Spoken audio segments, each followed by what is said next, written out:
Øya vår Karlsøy en liten øy som ligger ca. 1,5 times reise nord for Tromsø.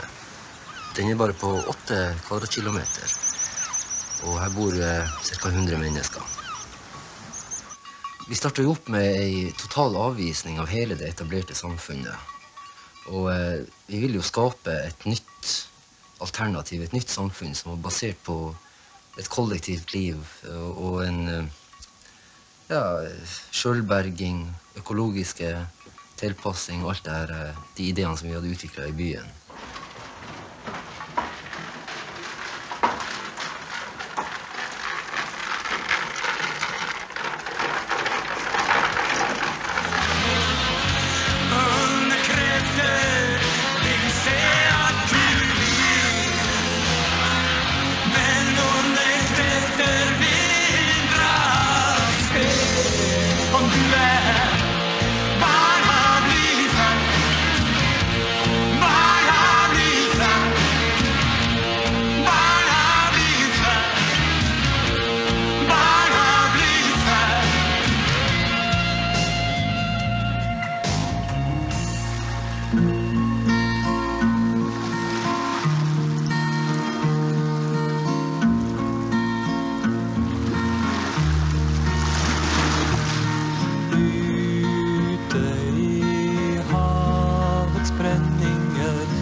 Så det ikke noe trafikk, og det bare traktorer sånn.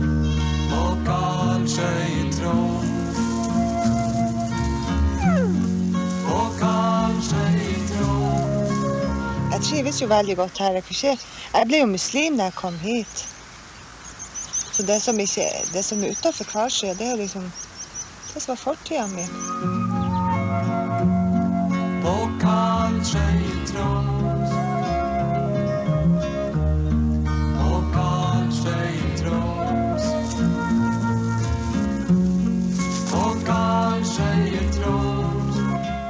Å komme utover her har selvfølgelig vært som å komme til paradiset for mange. Men å overleve her ute er jo ikke noe enkel affære.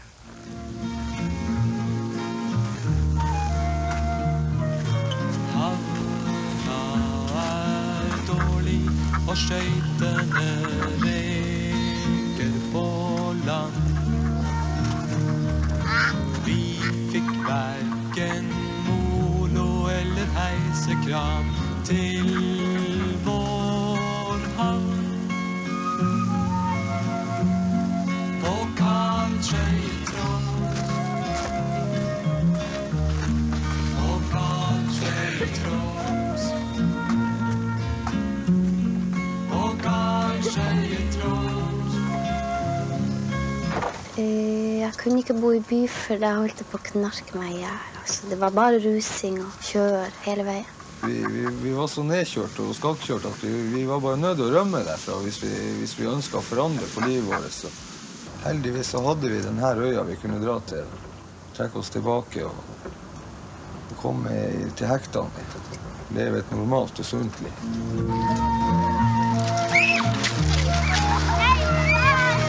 Fisk er det nok av i havet, her er ingen bolignød.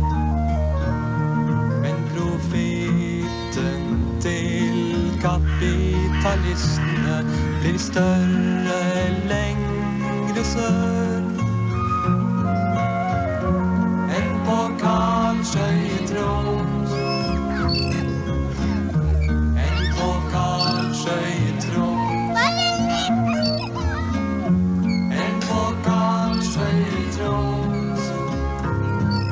Så nå skal vi flyttes bort.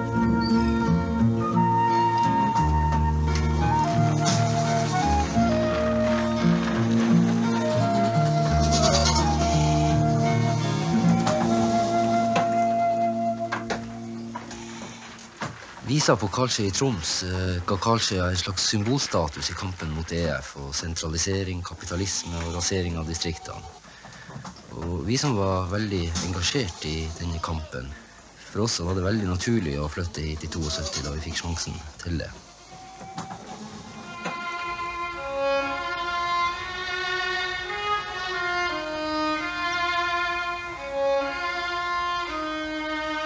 Karlsøya var en gang et senter for et ganske stort omland, men på 60-tallet så mistet den funksjonen som kommunesenter. Så for ca. 20 år siden så var Karlsøya et dødsdømt samfunn. Dette ble stadfestet både av kommunestyret og kommunaldepartement i konkrete vedtak som gikk på at folk skulle få tilskudd for å flytte fra øya. Og det var et samfunn som var dømt til undergang.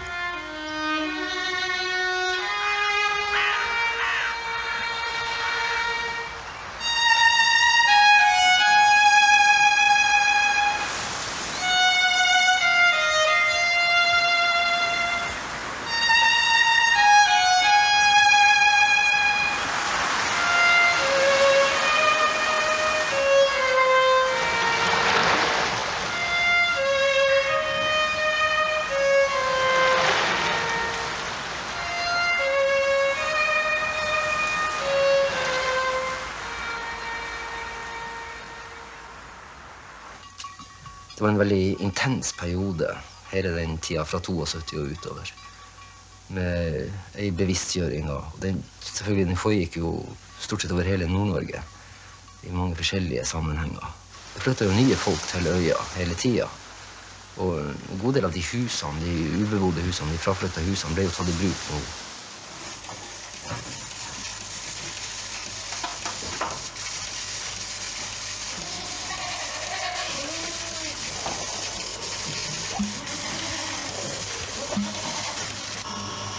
Samtidig så hadde vi jo mye kontakter utad. Det kom jo mye folk på besøk som var opptatt av de samme ideene som vi var. En del av dem ble jo værende også da på øya etter hvert. Jeg kom jo til Karlsøy for at der kunne man jo se ut som man selv ville. Det var jo ikke noe problem. Man ble akseptert av alle uansett. Klesdrakt, hårtype, langt hår, gutta med langt hår. Og selv de gamle folkene, de ugleså en jo ikke. Man glei glatt igjennom, som en helt normal en. Og bare det er jo en mottagelse som gjør i hvert fall at jeg blei da.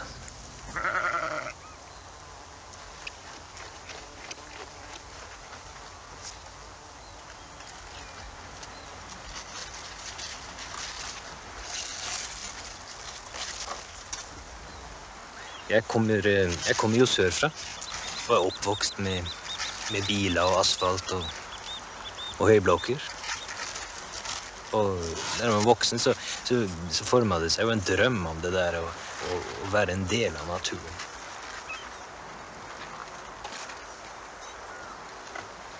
Det er klart at vi bevegde oss i et ganske sånn ukjent terreng. Det var mye hardt arbeid, både sånn kroppslig og mentalt, og vi drev jo selvforsyninga ganske sånn langt, for å si det sånn. Sånn som jeg som har kjøpt en jordbete her, man klarer jo å forsyne seg selv med det meste, det man trenger av mat, med alt kjøtt og egg og grønnsaker på helårsbasis.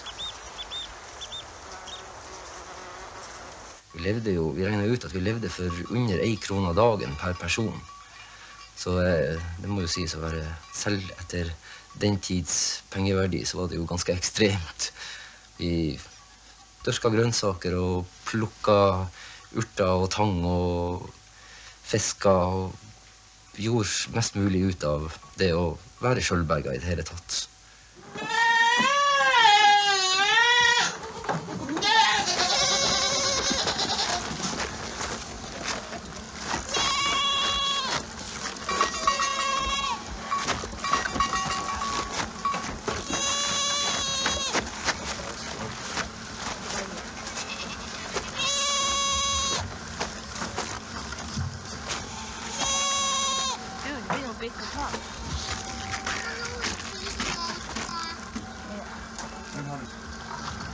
Skal vi prøve å kjøre ned med?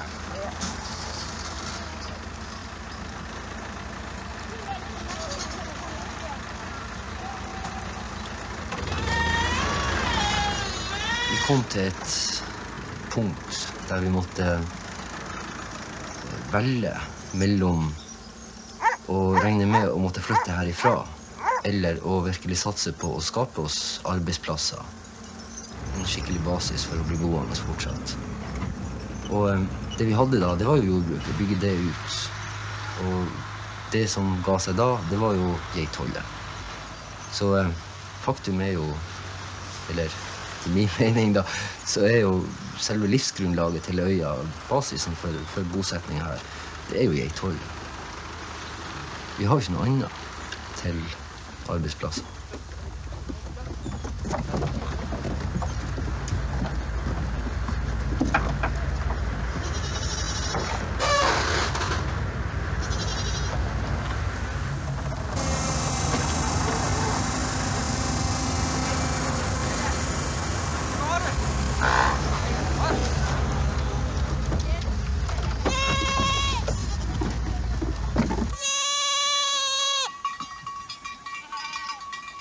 På begynnelsen av 70-tallet så startet de med geiter, og dette med geiter her på Karlsøy, det er nesten en trist affære. De skadene det påfører skogen, dette med at alt blir spist opp til 2 meters høyde, alt grønt, og rogn og selje er omtrent utrydda. Og det er jo virkelig det er jo virkelig faretruende for oss som tenker i veldig lang tid å bli her, altså som tenker å bruke et helt liv og ha noe å gi til barna også. Deres følelser er basert på en slags storbyromantikk. De har ikke skjønt hva det vi egentlig lever av her i verden, hva menneskene nødvendigvis lever. Vi lever av å ta ut naturen sine ressurser.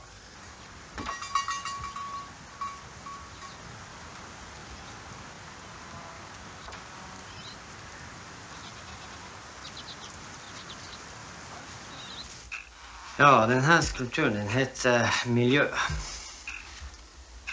Og det er det største feiltrinnet mennesker har gjort. Det er å skille i lag fra naturen, å skille seg ut fra naturen, sette seg selv høyere enn naturen, og ikke akseptere det at vi er en del av naturen, at vi må leve med den. Det må vi betale dyrt for. Hvis mennesker skal bo en plass, så må de utnytte de ressursene som finnes der. Og det er klart, de skal ikke forbruke de ressursene. De skal ikke ødelegge livsgrunnlaget på den plassen, eller på jorda i det hele tatt. Men at vi har lov og rett til å ta ut en del ressurser for å overleve selv, det har jeg ingen problemer med å forsvare. Med islam så er du nødt til å tenke globalt. Det er derfor jeg har tatt en religion, for jeg kan ikke, for man kan ikke bare tenke på seg selv, altså. Man kan ikke det. Og islam, da må du tenke globalt. Jeg ser tilbake selv på meg selv, altså, da, før jeg fikk kunnskap om dette og ble interessert og lese om det. For som jeg sa til deg, det har jo noe med å være ærlig, hvis man skal finne ut av det her. Og da fikk jeg jo et helt annet syn på det. For jeg trodde det var sånn ugga-bugga. At det lå på et sånt der lavt stadie, ugga-bugga. Det er noe som kommer der nede fra Afrika, der nede i ørken, sant? En ørkenreligion, men det blir ikke lenge for det blir en ørkenreligion her hvis geiten får ete mer på trærne. Da har vi ørken her også. Sant? Den tanken at det skulle bli en ørken her på øya, for eksempel, det har jo ikke noe med realitetene. Altså, naturen her er jo atskillig mer robust enn nede i Nord-Afrika, eller hvor det måtte være henne, der de folkene da refererer til. Så vi kan jo beite ned mye mer enn det vi gjør i dag, uten at noen blir ørken. Det er snakk om en vegetasjon som vil ta seg opp den dagen geiten borte. Nå det ingen som vil gjøre noe for å berge skogen på Karlsøy. Det må komme ifra geitbønden selv.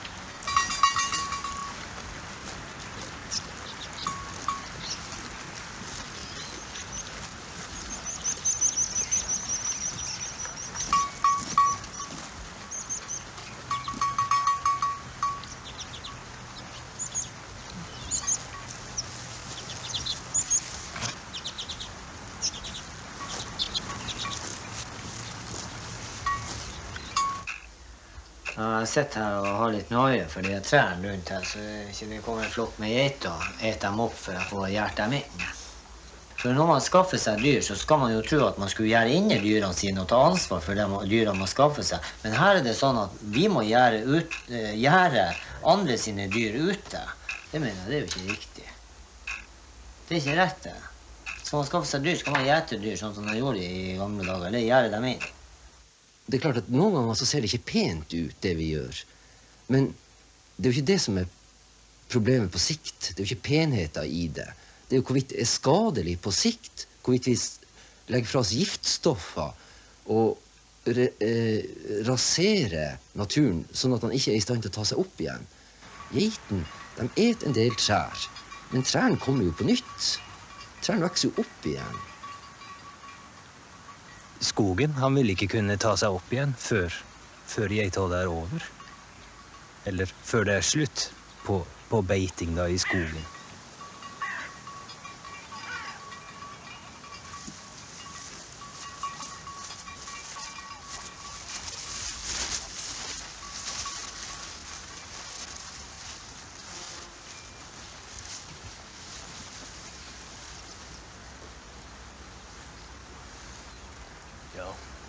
Så dette er altså et seljekratt, typisk seljekratt på Karlsøy. Restene av det har de gjort inn for 2 år siden. Før det så har de måttet tåle dyretrafikken. Ja, typisk selje.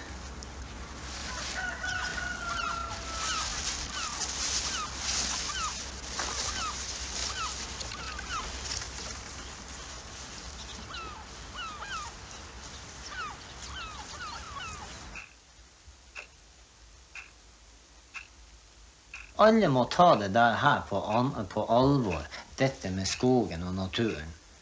Alle er nødt til det hvis øya skal få leve som de sier, at øya skal leve. Hva slags alternativ har vi? Vi skal leve av det som blir tatt ut av naturen. Skal vi leve av det som folk tar ut av naturen andre plasser? Det har vært geiter i snart 20 år på øya. Det er det vi har her på øya. Vi har ingenting annet enn geiter.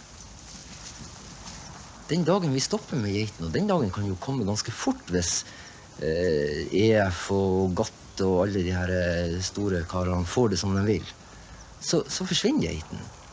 Og da er det bare snakk om noen år, så vokser krattet tett over øya igjen.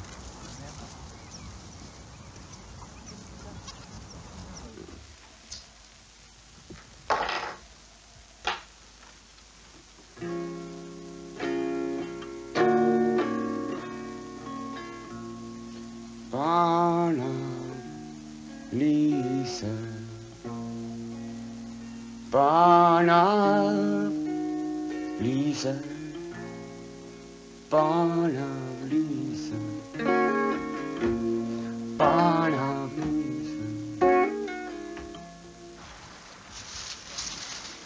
Jeg har bestandig, jeg har bodd mye her i Andersvika i perioder før, og følt ordentlig sterkt at det her jeg vil være når jeg skal være på Karlsøy. Og så kom jo han Tore hit før meg da, og leide det her.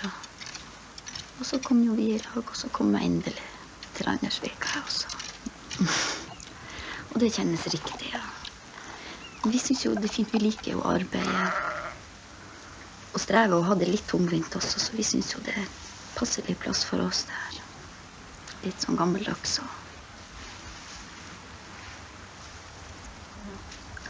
passe tungvint.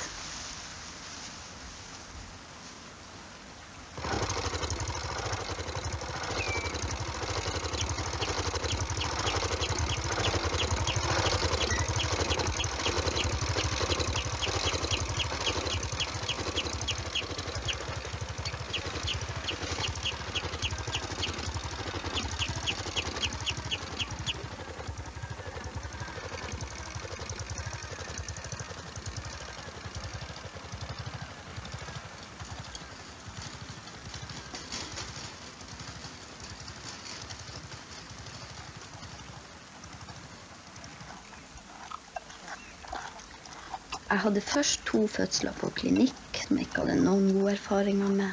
For at jeg syntes det ble for fremmed og for sterilt. Og følte at jeg ikke hadde trengt å reise dit for å føde ungene mine. Og så har jeg hatt 2 fine hjemmefødsler senere her ute på Karlsøy. Og jeg tror også at de 2 av ungene mine som er født hjemme har hatt en mye finere start på livet enn de 2 som har ble født på klinikken i byen. Jeg har aldri villet vært i byen. Jeg har aldri villet bodd der for at ikke ha vært der, det er lite å søke etter. Som er landet og jorda og dyrene og alt det. Så jeg har visst det helt ifra jeg var så liten at det var det jeg ville. Jeg har aldri vært fascinert av byen.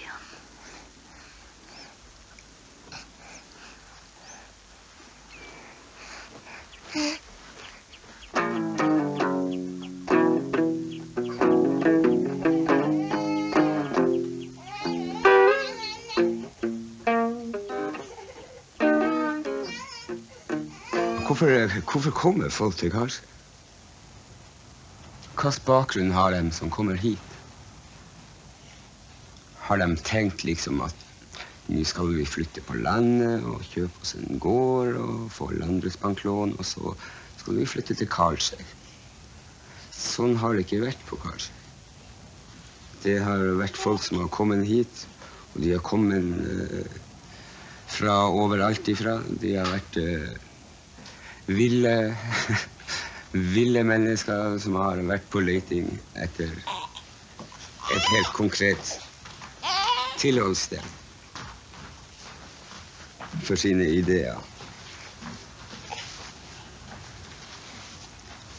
For å få ut sine ting.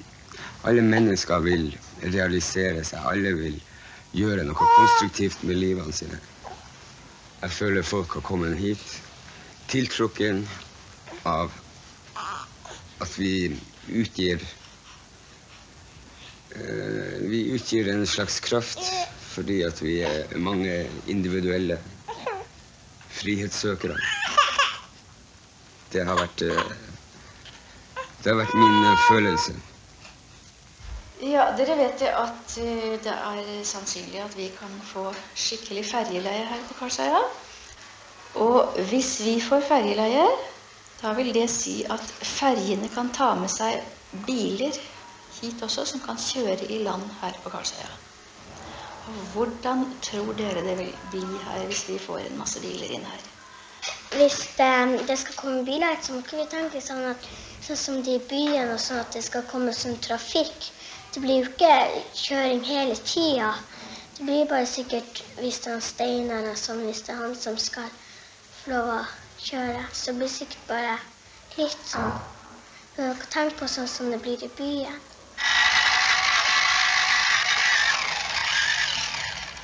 Øya har jo en spesiell egenart, og når vi nå får ferjeleie og får biler til øya, så må vi jo virkelig være skjerpet på hvordan samfunnet skal utvikle seg videre. Og biler og veilys og alt det her.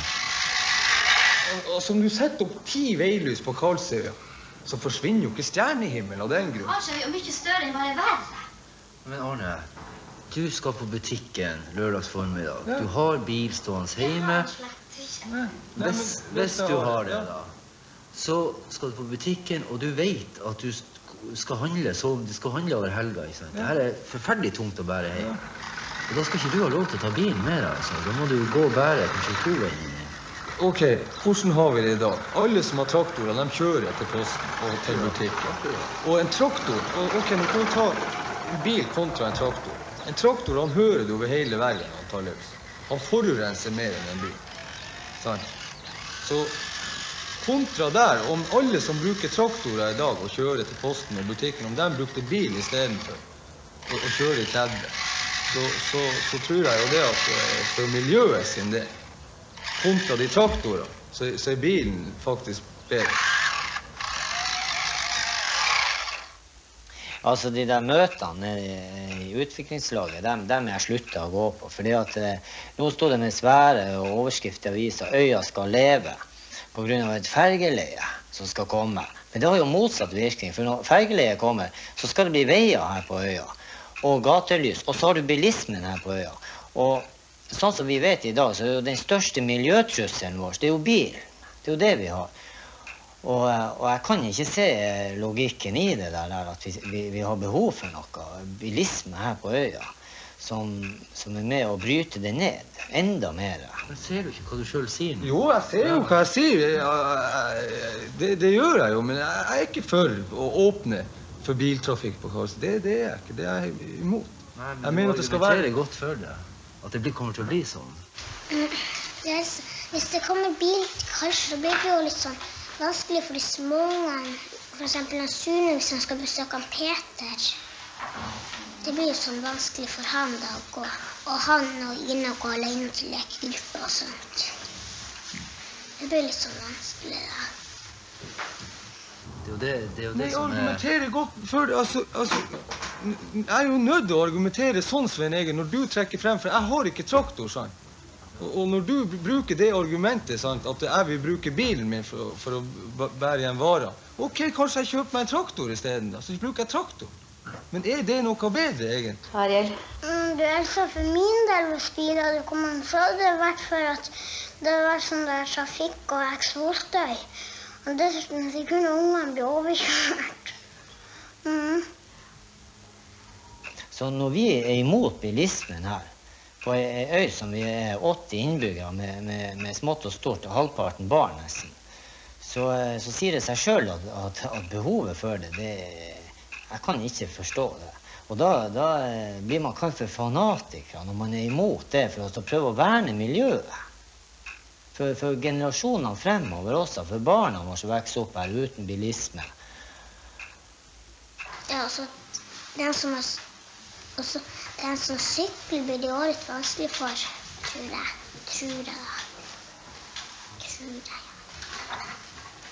Så det går på det at da er man imot utvikling, heter det. Forstår det den som kan, altså.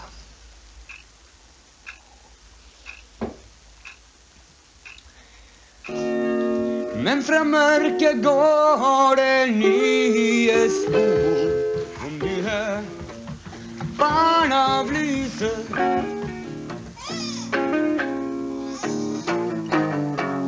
Onde krefter vil ha ditt liv. Om du hører barna blyse.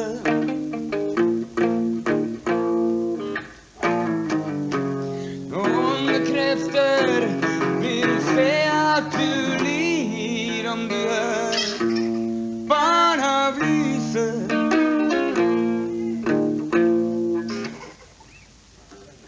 Det samfunnet vi skal bygge her ute er nødt til å være sånn at det er tilpasset alle de individualistene som er her. Det kan ikke være... Vi kan ikke jobbe ut etter én ideologi. Alle ting som er her ute må være representert i de avgjørelsene som tas, og den måten vi skal gå videre på i det samfunnet. Og klarer vi det, så har vi virkelig noe å lære bort til andre.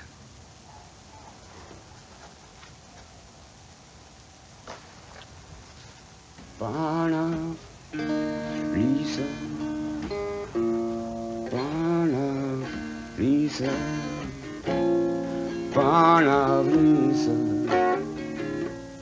barna lyser, barna lyser.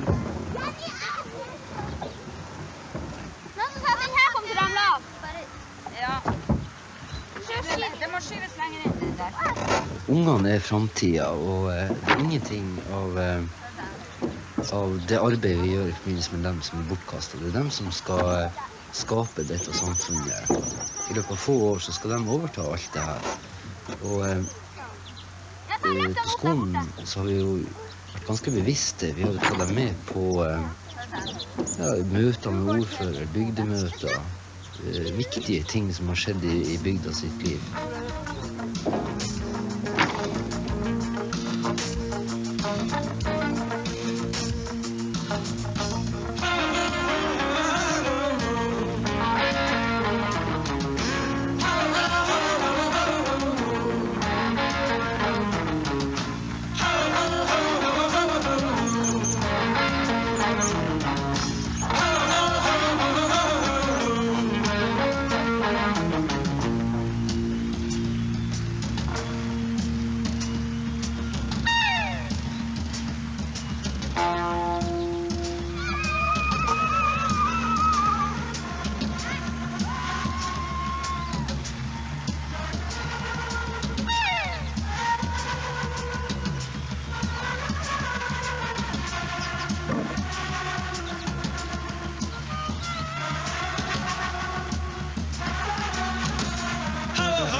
When we were looking for the site for the 1989 Rainbow Gathering and Tingmuda, we had traveled around Norway, many different places, finally coming all the way up here.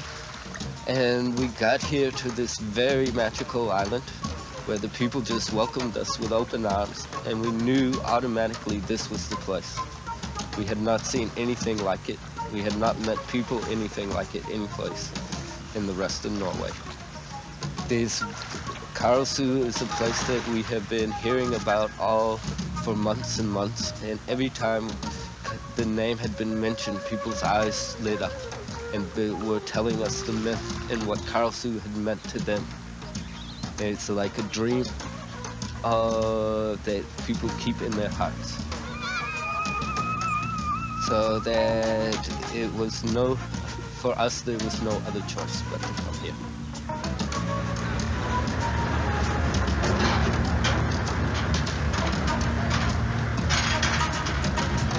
Vi skal ha med oss alt her, skal vi ikke det? Ja.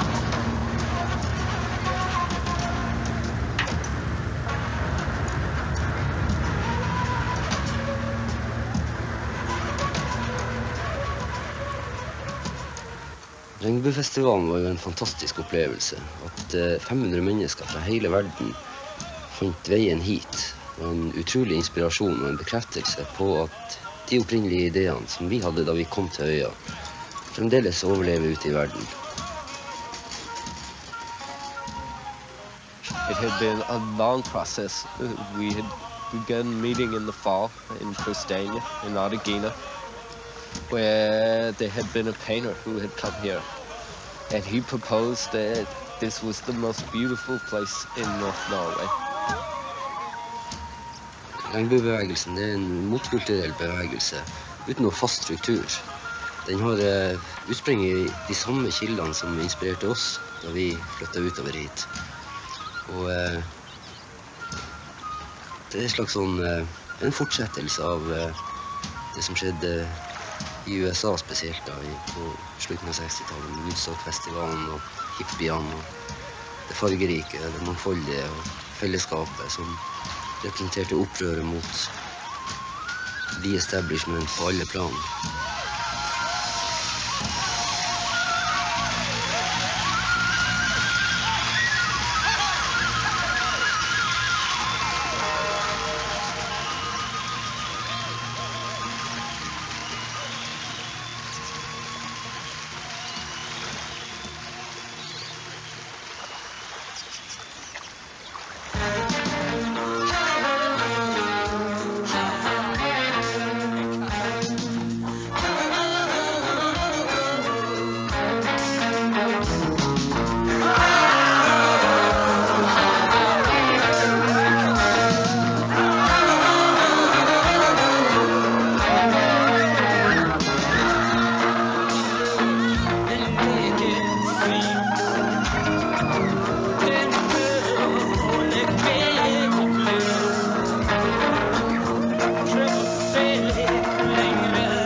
Ja, denne lavvoen dere ser her, den har fungert som boligen vår i 6 måneder. Vi flyttet inn her i begynnelsen av april, mens det regnet lå snø på marka her rundt oss. Og vi har bodd her helt til inntil for 3,5 uker siden. Da fikk vi tak i som Moelvenbrakka fra Selme Furuholmen I Tromsø. Som vi fikk frakta med båt og fikk droget ut med traktor opp fra kaia her på et sånt brakkedrag. Og den skal fungere som midlertidig bolig inntil at vi får sette oss opp et hus her. Vi søkte tomt I en av prestegårdstilsynet I mars måned. Og vi søkte 2 mål tomt her. Og ja, selv ser jeg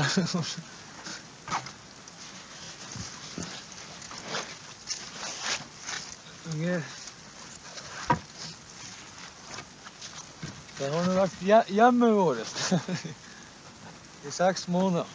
Vi kan få inn og kikke. Det fungerer som tørkerom I dag.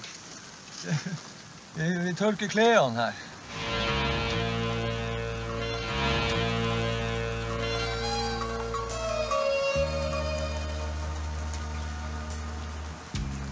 Det god jord, det går an å dyrke opp grønnsaksland her. Og det lunt og fint. Fine forhold for å kunne holde på med grønnsaker. Jeg ser en tendenser I samfunnet at jeg ser en fare for at byene kan komme til å kollapse I løpet av kanskje 20-30 år, så bryter sammen hele økonomiske systemet, og da det bare alfa og omega at du har mulighet til å brødføde deg selv. Du har mulighet til å kunne produsere maten din. Og det har du ikke I en by, da må du bo på landet, sant? Og her på Karlsøya så har vi gode muligheter til å kunne drive med grønnsaksdyrking om sommeren, og ha litt husdyr, og hente fisk I havet.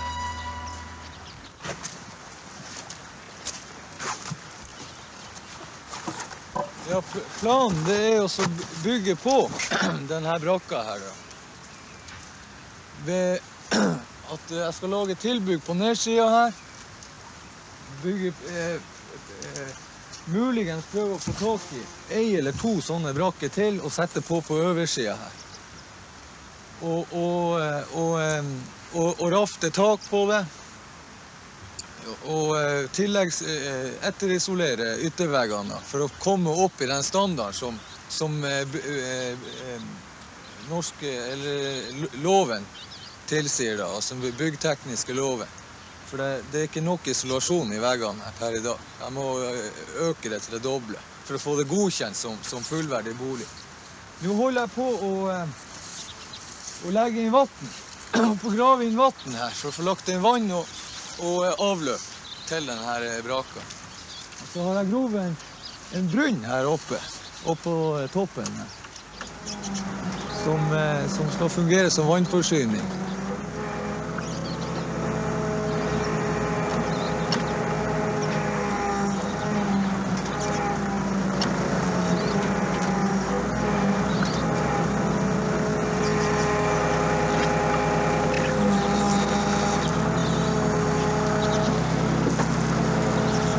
Vi I Arbeiderpartiet, vi står jo på den flertallsinnstillingen, og dere får ikke bygge hvor dere vil. Vi må lage en plan, og det kun der dere får lov å bygge. Og en del av denne ungdommen hadde nok en del sosiale problemer som det samfunnet der ute, og som vi I kommunen ikke var forberedt på å takle.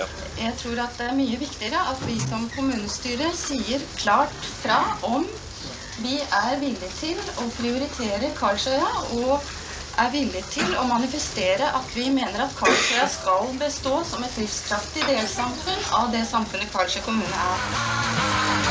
Den former deg fra du baby.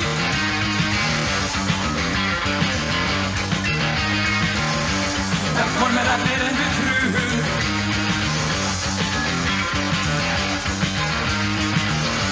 Den former deg som du vil ha det.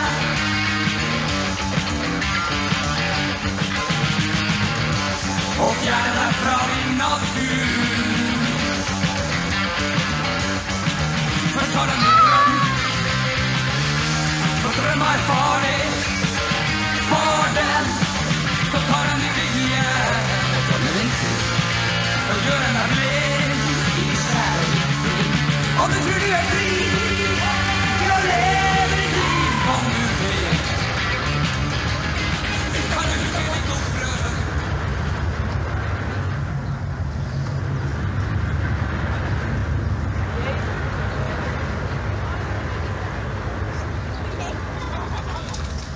Det folk som har spurt meg, hva skal dere med et boligfelt på Karlsøya når vi har boligfelt ellers i kommunen? Folk kan kjøpe tomter andre plasser der det tilgjengelig.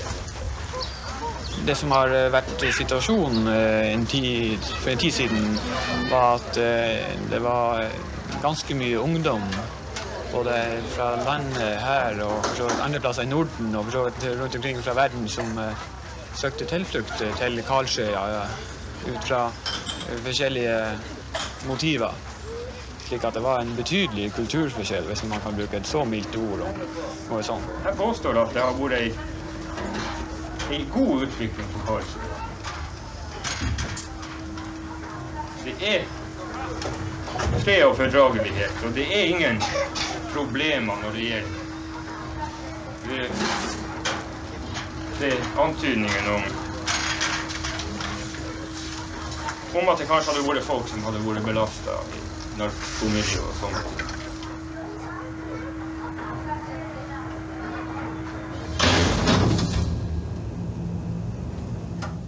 Skal vi se, det vel 7 år siden første gang jeg kom hit. Da ble jeg kidnappet. Da kom jeg og hentet meg fra Karlsøya. Og jeg fikk ikke lov å reise herifra. For de var redd for at jeg skulle dø der inne. Så de holdt meg her. I byen, jeg og Rigmor, vi har prøvd å bo i byen, og det skar seg. Vi fikk store rusproblemer begge to. Det gikk så langt at vi var så nedkjørt og skakkjørt at vi var bare nødt til å rømme derfra hvis vi ønsket å forandre på livet vårt.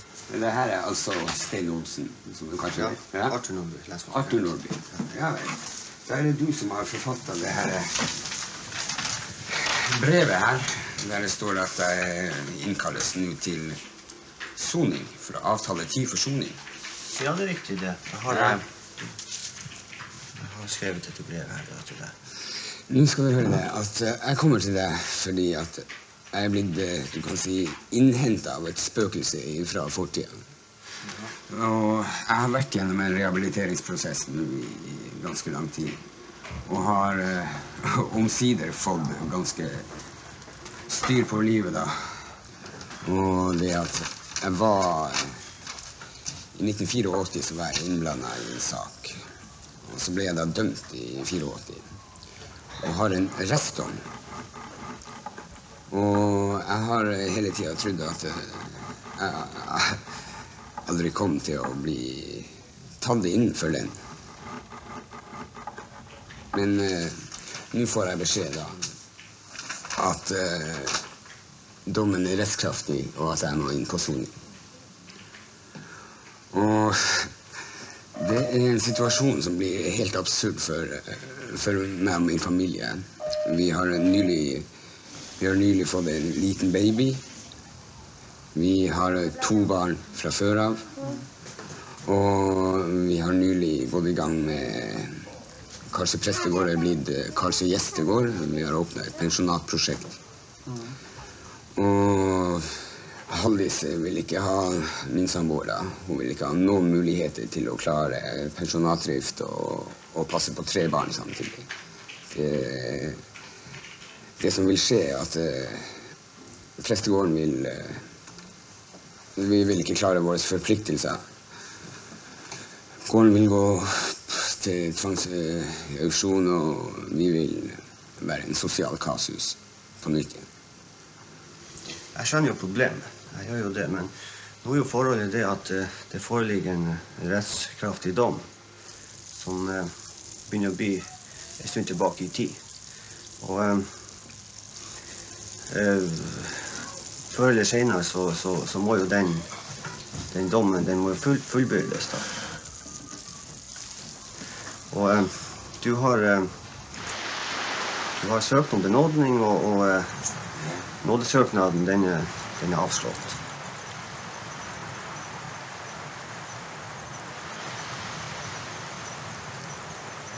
Jeg har brukt en 3-4-5 år nå på å komme meg opp fra siste gang jeg satt inne. Det har vært en meget hård kamp å rehabilitere seg. Altså. Jeg kan ikke dra inn til solen. Det er helt umulig for meg å dra inn til solen uten å slette ut hele familien omtrent.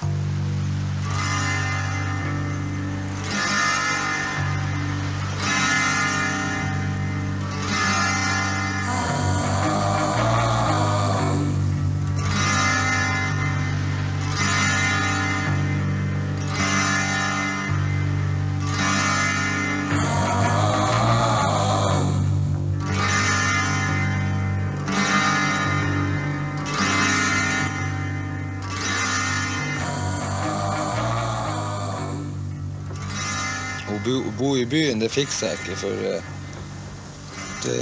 det ble rusing og doping, og følte at man ikke hadde noe identitet og annet enn i de miljøene hvor det var dop, altså, og rusing. Fikk dere mange? Jeg har vært veldig mye rundt i Skandinavia og reist. Og bodd 8 stykker, både i Danmark og litt i Sverige da.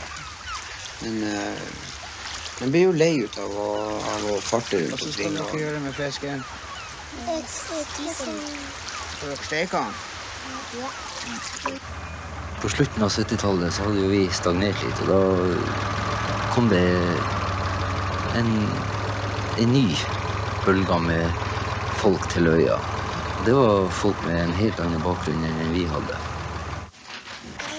Jeg kom hit i 1977 etter en god del leiting etter en plass, fordi jeg hadde et orkester som måtte øves inn. En god del tilfeldigheter førte meg hit, og jeg fant det huset her. Det har kommet masse folk, det har vært flere hundre mennesker innom den gården her. Det har vært anarkister og muslimer og buddhister og makrobiotikere, nudister. Det har vært det meste.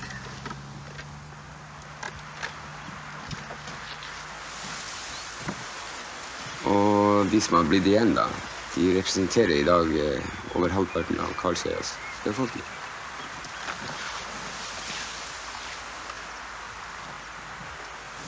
Stein Olsen da, hadde denne prestegården og inviterte meg til å komme og bo her ute. Jeg traff han i Oslo. Folk som har kommet ut til Karlsøya, en stor del av dem kommer jo fra ganske hård virkelighet i storbyene, kan du si.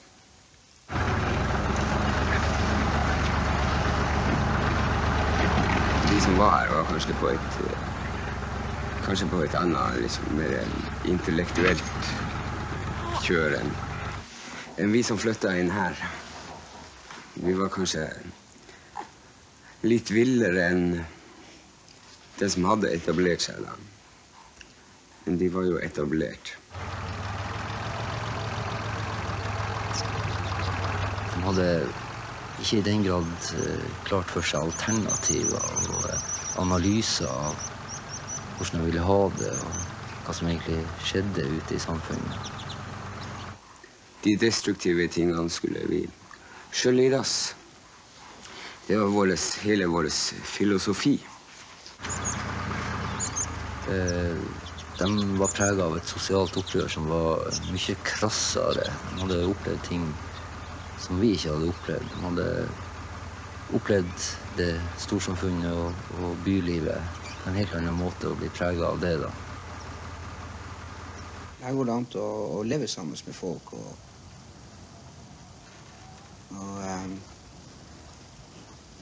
finne på faenskap for å gjøre det vanskelig for resten av samfunnet. Vi følte jo at de tok med seg et opprør som burde ha vært rettet mot storsamfunnet og bylivet. De tok dem med seg hit ut og rettet det mot oss. Og hva som helst stort sett som de hadde muligheter til å være opprørt overfor og gjøre opprør mot. at det var ikke helt lett. Steinhardt. Ja, det har vært både hardt og godt.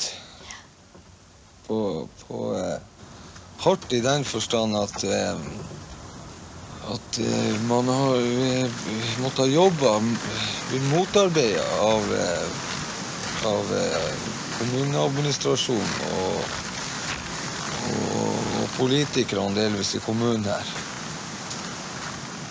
For at de hadde laget seg et bilde av de ungdommene, de unge mennesker som flyttet hit til Karlsøy, at det eneste vi var interessert i, det var å leve på sosialen og heve trygd og få en masse unger, og vi ikke gadd å gjøre noe, at vi var noen latsabber og drukkenbolter.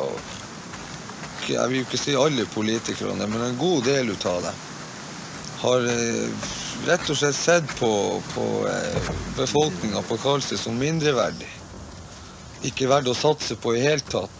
Helst ha det bort derfra. Da tar vi opp til votering forslag fra 1, 2, 3 og 4. 1. Karlsøy kommune vil medvirke til å opprettholde bosetningen på Karlsøy. De som er enige holder seg ro, og de som er uenige viser stemmetegn. Her stemmes. Enstemmig. 2. Karlsøy kommune utarbeider utviklingsplan for Karlsøya. De som er enige holder seg ro, og de som er uenige viser stemmetegn. Her stemmes. 3. Karlsøy kommune avsetter midler på budsjettet for 1991 til realisering av de første tiltak i denne planen. De som er enige holder seg ro, og de som er uenige viser stemmetegn. Her stemmes. Og så et nytt punkt 4. Systemet har det.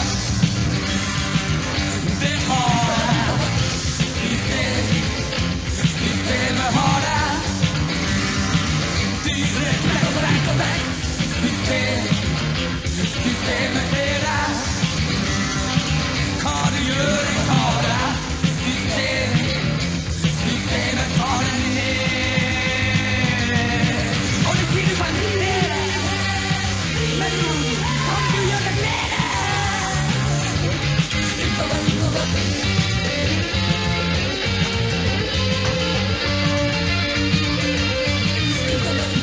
Det var jo en ganske spesiell vinkling på denne saken. Har det vært noe tvil om at bosettingen på Karlsøy kommer til å overleve? Ja, det vet jo like godt som meg at det har det vært. Derfor er det så.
Skrev til formannskapsmøtet.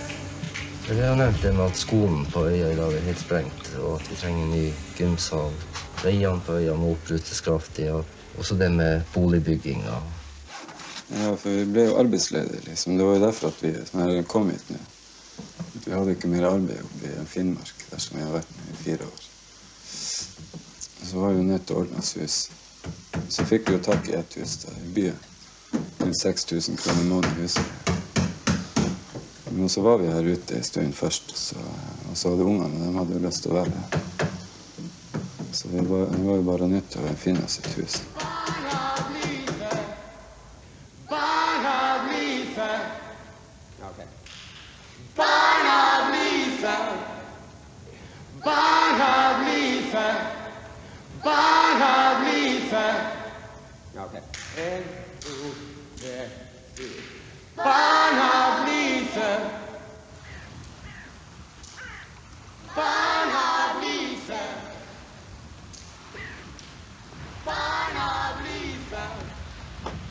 Ja, og det er jo ikke for ingenting at det huset her heter Villa Villakulla etter at jeg har kjøpt det. Det er jo ikke for ingenting. Ja. så kan jo jeg være faren til Pippi som er kommet hjem. Ja. Jeg er kommet hjem for godt. Ja.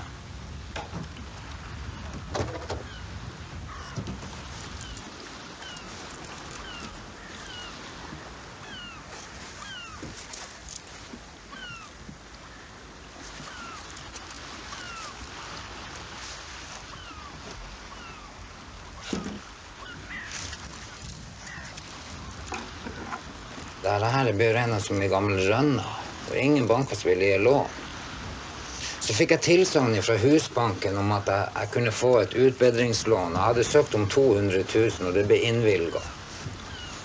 Og så kom betingelsene på det der. Skulle det tilbake betale på 30 år. Og så regnet jeg sammen hva jeg skulle betale da, jeg og Toril, og så fant jeg ut at jeg skulle betale tilbake 646 000. Og da begynte jeg å tenke på hvem er det som låner penger til hvem, altså. Og det begynte Toril også å tenke på. Så ble vi enige om at det der dealen der, det var ikke vi interessert i.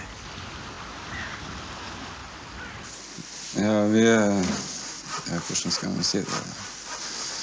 Det er lyst til å bygge hus her ute. Ja, vi hadde lyst til å bygge huset, men vi har jo ikke råd til å bygge husbankhus. Det er 700 000-800 000. Vi har ikke lyst heller. Og ikke råd. Selve de der brakkene her, 3 brakker, det kostet 30 500 til sammen. Nei, 31 500 til sammen. Så vi fant ut at dette var den billigste måten som vi kunne bygge på. Og til våren, eller kanskje nå i høst allerede, så kjøper vi til båtromsbrakker, så vi får bad og do.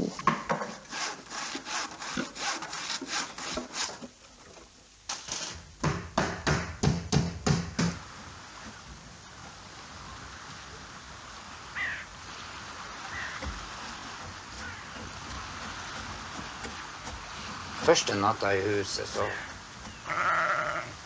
var det jævlig kaldt. Jeg hadde nå fått tepper fremfor døren. Jeg fikk ingen av dørene igjen. Så var det plastikk fremfor vinduet.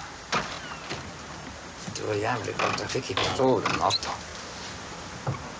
Jeg lå med ullklær i en sovepose.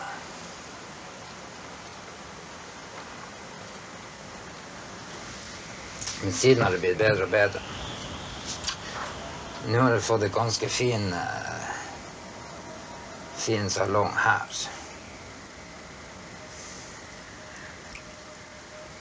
I morgen så kommer Toril.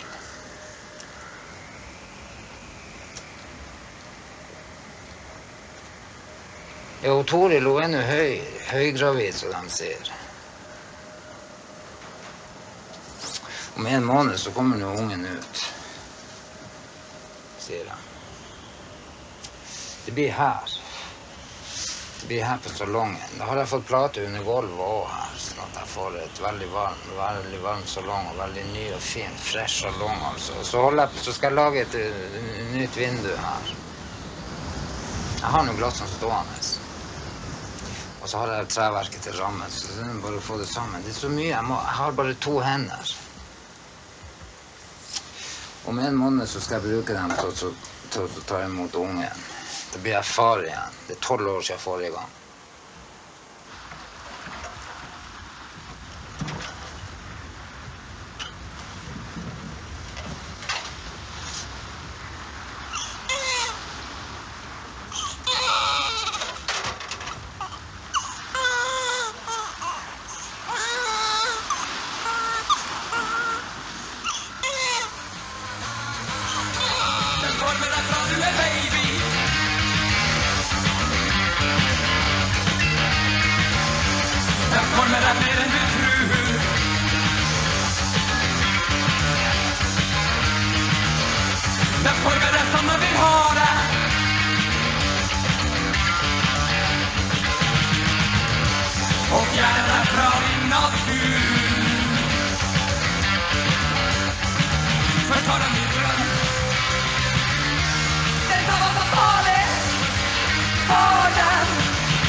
Jeg føler at liksom der ute, det sånne fastsatte normer. Det sånn og sånn skal du være, liksom, så blir du godtatt.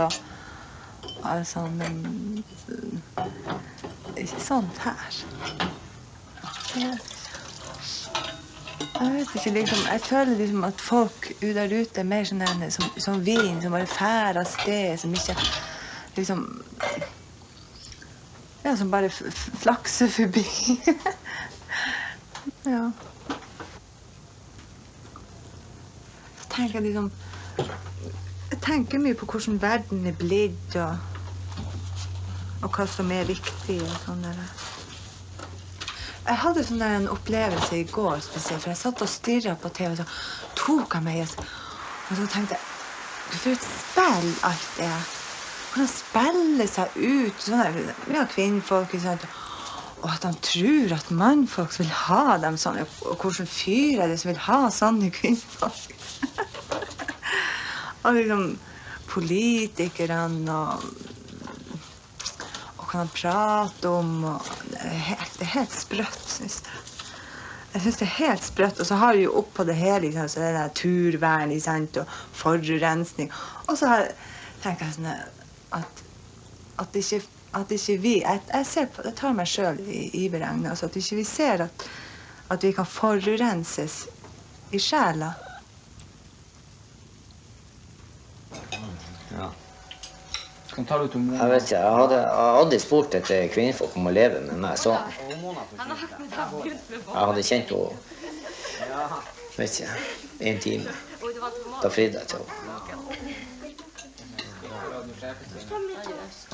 Altså, jeg ba jo om det, for jeg hadde jo kjørt ganske hardt på livet i flere år etter første ekteskapet, så jeg kan jo si 10 år, sant, som jeg reiste og flakket rundt i verden og bodde i Kristiania og levde et veldig med rus og sant, det livet der, altså. Så jeg var jo ganske nedkjørt, inn og ut av fengsel. Så jeg satt inne da, og da ba jeg til Gud, da, vet du. Jeg var jo bare tenkt å ta meg selv av dagen, for jeg fant ikke meningen med noe. Ingenting. Og da ba jeg bare det, at hvis Gud eksisterte, sant, så måtte han bare få meg ut av det her. Ikke ut av fengsel, men ut av det der livet som jeg levde, for jeg orket ikke mer ut av det der. Og jeg var jo rett ut, og så rett på galeien igjen, og der traff jeg Mona. Jag träffade honom på Gybörstan min för 7 år sedan. Och första dögnen så drack jag rödsprit i lag med honom, va sant. Om Frank kan rapa så luktar det bensin, va sant. Han är ju död, han var ju första fall utav den här AIDS uppe i Nordnorge här. Och då hade hon bett, på Gybörsdagen hennes straffade, då hade hon bett dagen för till Gud om att hon måste få sig en man. Och sån träffade vi varandra. Och då förändrade livet mitt.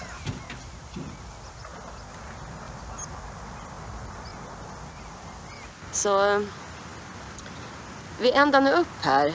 För det var på samma måte som under Tifa, men det var träff någon folk i Tromsö och de trodde väl att vi hörde hemma på Karlsjö. Det enda i vart fall upp är att vi blev inviterade här. Och när jag kom på kajen här så hade alltså vi var på resa i 14 månader cirka i en ambulerandes i en Ford Transit. Det är med 4 ungar, jag var gravid i 7:e månaden. Och barnen vaknade upp på morgonen och mamma, kommer vi ska hem, va sant? Det är genom Dofoten, upp genom regnvär, genom Hotaheita, allt vad de här öarna heter, fram och tillbaka över gränsen mellan Norge och Finland och allt vad det var för något, va sant?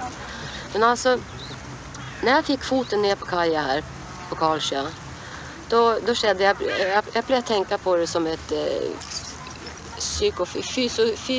psykofysiskt fenomen. Alltså det var som en kraft ström upp genom hela kroppen min. Ungefär omtrent som du ser när du träffar din första kärlek. Så var det liksom bara gick efter den där kraften, det som jag födde. Och sen registrerade jag tankarna jag hade. Äntligen igen där. Den här ön har kommit att få stå fram som ett stort flyktingläger omtrent. För att den har tagit emot all slags krete och plete har varit inom här, va? Från alla jordens hjörnor.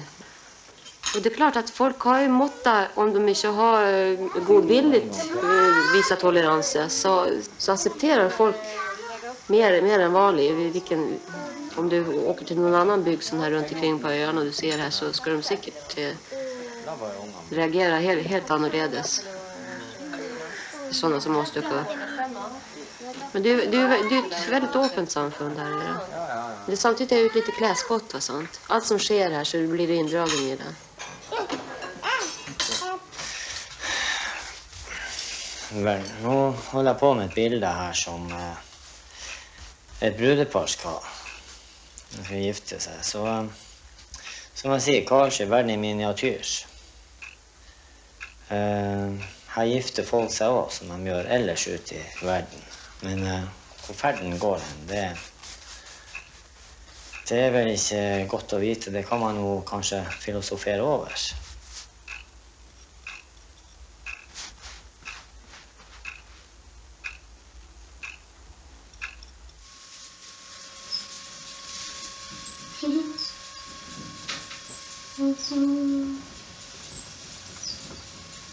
Blir bra det her. Ja.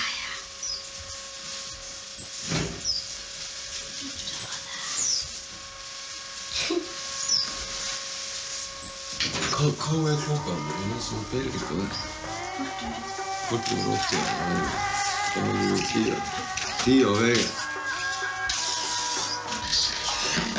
Jeg sitter hjertet i dunk.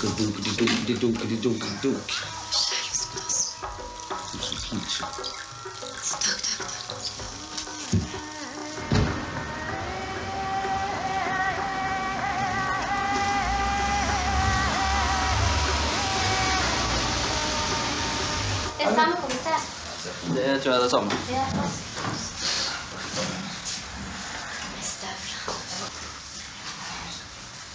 Ditt navn er Arne Bakkejord, er det riktig? Og du heter Rigmor Reite? Ja. Det er greit. Da kan dere bare reise dere opp.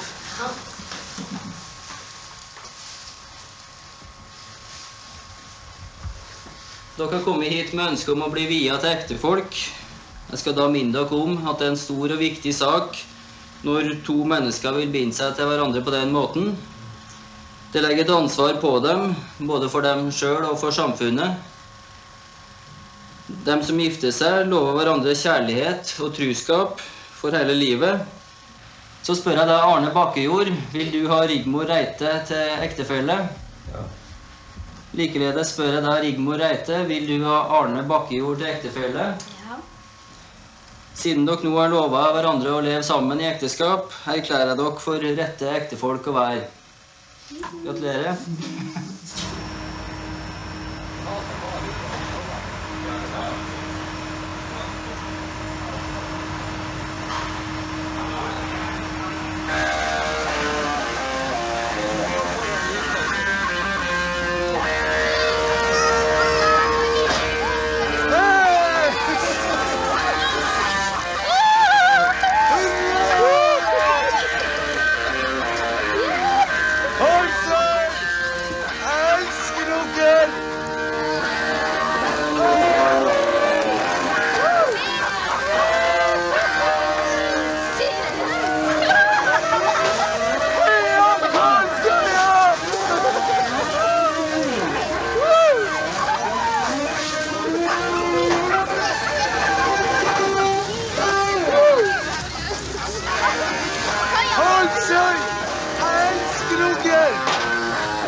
Altså, se på det her. Hvor vi skal gjøre alle tingene. Vi har ikke et hjem per i dag at jeg kan putte alle de her tingene. Jeg begynner å bygge meg så. For å kunne ta vare på alle gavene jeg har fått. Jeg er glad i dag at jeg gifter meg med Rigmor. Og at Karlsøy har seiret. Seiret politisk, menneskelig og alt. For det er det har gått på hele tiden. Det er menneskelighet. Medmenneskelighet. Ja, tusen hjertelig takk, alle sammen. Ja.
Den islamske vekkelsen som kom på begynnelsen av 80-tallet, det føler jeg i hvert fall jeg var en slags sånn en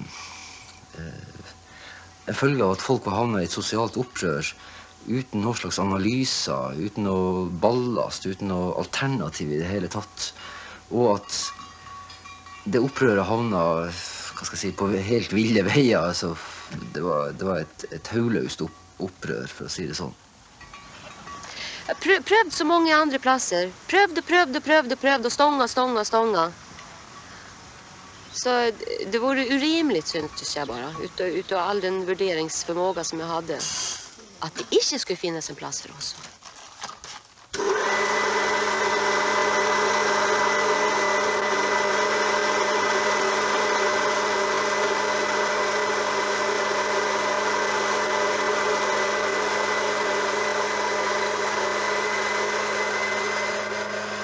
Bare et litet frimerke der vi kunne slå oss ned her på jorden også.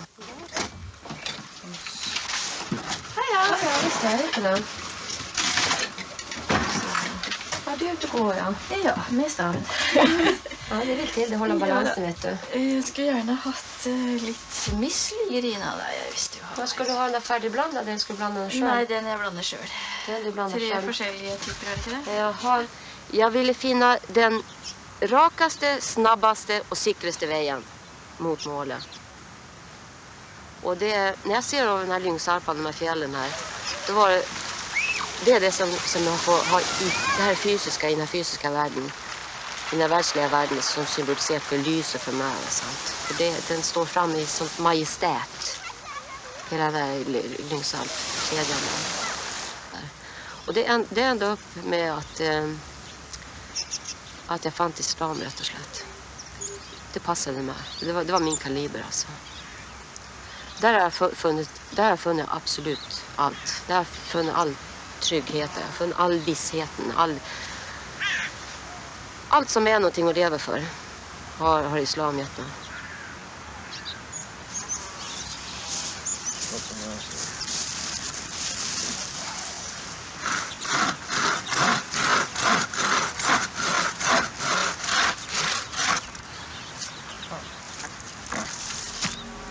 Sånn som jeg vet om, så finnes det ingen andre muslimer på landsbygda enn her på Karlsjø.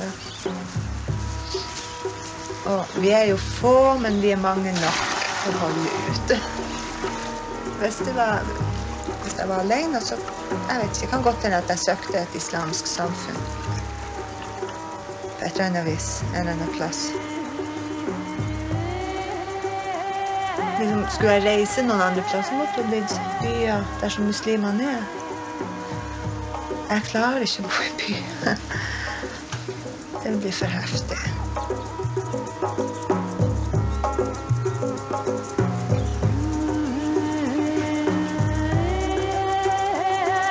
Det er liksom, det er det som holder meg her, det er at vi er muslimer her ute. Jeg har opplevd masse i lag også. Jeg tror det er bedt oss i lag her ute. De er med på rotfest også. Ja, og liksom, det er jo ikke mye å ta seg til, ikke sant? Man skal jo jobbe for islam og ja, sånn der. Ikke bare lukke seg inn. Islam er jo en lovreligion til de grader.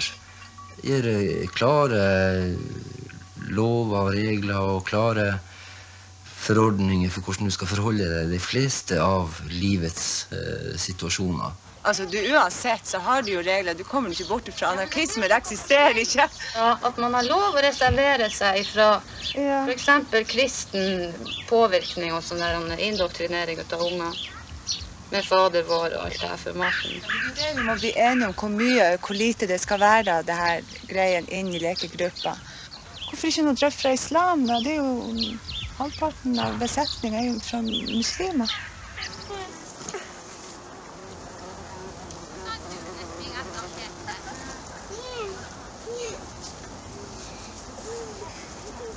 Siden det er så mange unger som er muslimer på lekegruppa, fra muslimske foreldre, så må jo islam komme mer inn i lekegrupper som det gjør ellers rundt om i andre store barnehaver. Og sånn der. At vi gir lekegrupper noe der nede med det her. Med feiring av våre helligdager. Akkurat som vi bestandig har feiret jul og påske og alt det der styret.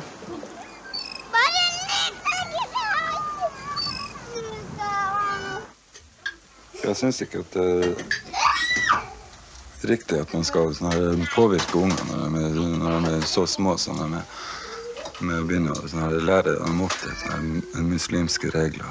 Simen, skal du ha sav? Snur deg litt den veien. De har ikke noen forutsetning til å forstå religion. Uansett hva slags religion, så reagerer på det. Det er unger. Det er en frukt. Jeg vet ikke, jeg har unger selv. Jeg synes ikke at de skal bli påvirket av den muslimske religionen. Hellighet Allah, det betyr jo Gud. Ikke sant? Alle unger tror jo på Gud, mer eller mindre. På skolen har vi jo akkurat det samme som i lekegruppa, at halvparten av ungene kommer fra muslimske hjem. Men vi har jo det fordelen at vi har klare instrukser, sånn at vi har greie linjer å følge. Pluss at en sånn diskusjon omkring en sånn plan eller en stillingsinstruks vil jo avklare en masse.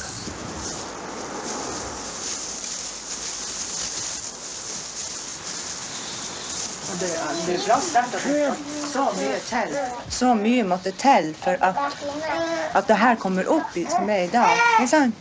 Å trekke ungene ut for å bli hørt. Så grunnen til at vi tok ungene ut av lekegruppa, det er jo 10 unger i lekegruppa, og 5 av dem er jo muslimske eller muslimske foreldre.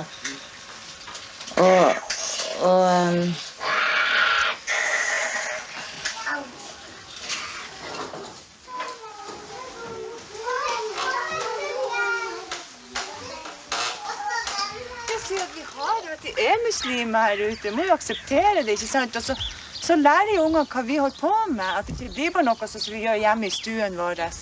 Jeg reagerer mot læstadianere som ikke gir ungene ditt og datt, og ikke har gardiner og ikke har blomster og alt sånt her, og kristne som banker Jesus inn i ungene, og bordbønner og ditt og datt, på samme måte som jeg reagerer på måten muslimene. Jeg vet ikke, oppdrar ungene, eller det. Det er det jeg ikke skjønner. Hvordan man kan prate om at det er ungene som er hovedgrunn til det her, at det er det som ligger bakom ungene sitt ved å være, det tror jeg ikke. Altså, hva vi gjør med unger som er så forferdelig grusomt innenfor islam, som folk som ikke er troende gjør mot ungene sine, eller påvirker ungene med. Hverken drikke eller feste og styre og herje. Hva?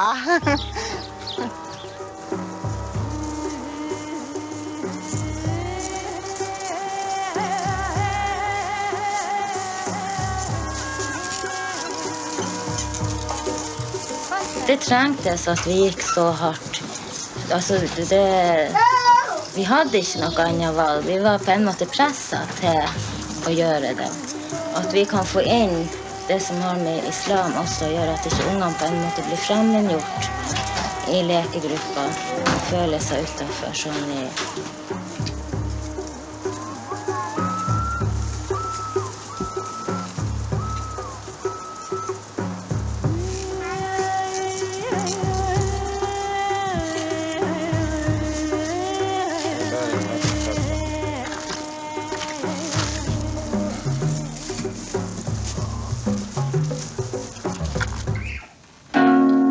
Men fra mørket går det nye spor.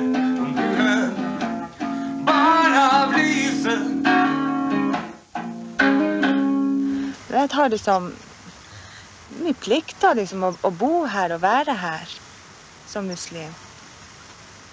At man, ja, for kunnskapen om islam her nord, eller jeg vet ikke, her på øya, den er jo ikke så stor. Men det kunne bli større.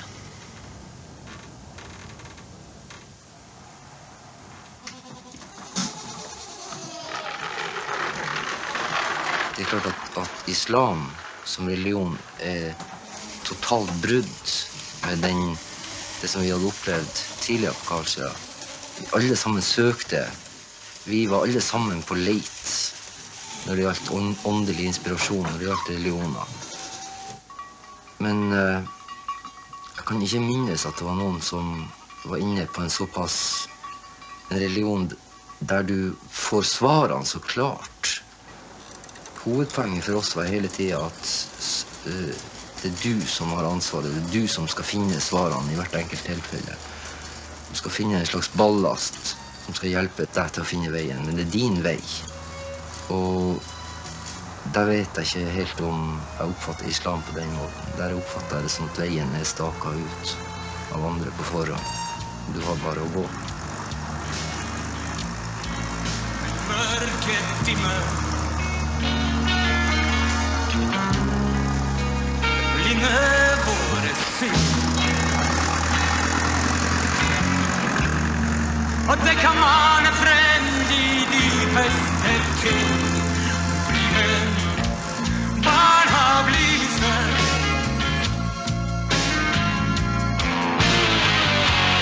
Onde krefter vil ha ditt liv om du er barn av lyset.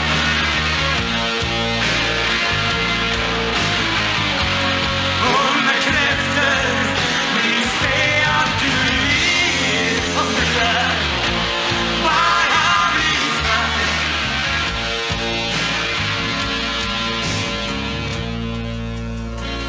Mørkelammet bilde av din bror. Men fra mørket går den